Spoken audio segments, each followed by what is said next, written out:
It was started with my grandfather, Claude Richards, back in 1932 in Pomona, Missouri. He opened a general store. As time went on, he started bringing his other three brothers into the business. And they built other stores around the community, and that's how Richards Brothers grew.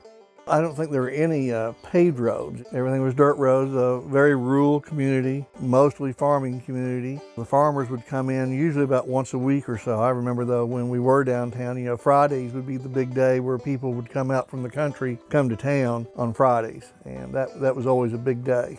They moved to West Plains in the 40s, kind of expanded upon the general store idea, just sold groceries, feed, hardware, clothing, and we just kind of kept expanding from there. There weren't many stores in town, so that was a hub for a lot of the community back in the 40s and 50s.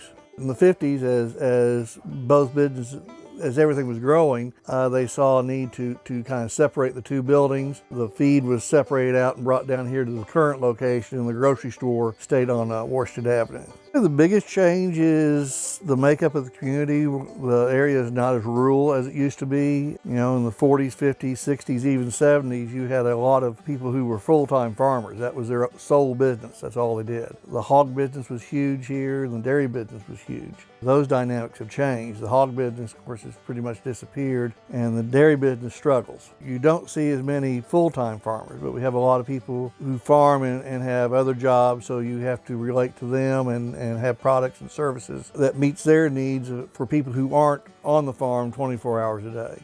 That's one thing we've always strived in all of our businesses is customers are very important to us, and we try to do as best we can to make every customer as happy as we can and fulfill their needs and what they need to do to be successful.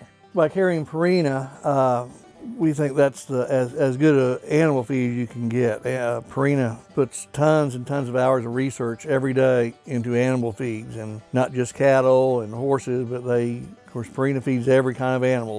They supply most zoos in this country. They do pets, so that's their bottom line. They are out there to make the best animal feed they can, and they have over 125 patents on animal feed, so we always feel good by selling Purina feeds. It's just something we've always done. It's just starting with my grandfather and my great uncles, and I'm sure that's how Dad was. You're just brought up in our business and taught from an early age to treat the customer right. I guess that would start with my grandfather, and it's just been passed down from generation to generation. It's in the blood. We just want to thank everybody to stay in business for 87 years. It's not necessarily what we do, it's that the customers have shown their appreciation by giving us their business for 87 years. Without them, we wouldn't be here, and we are just thankful to live in such a nice community that has embraced our family and our business. We are just glad to be a part of this area.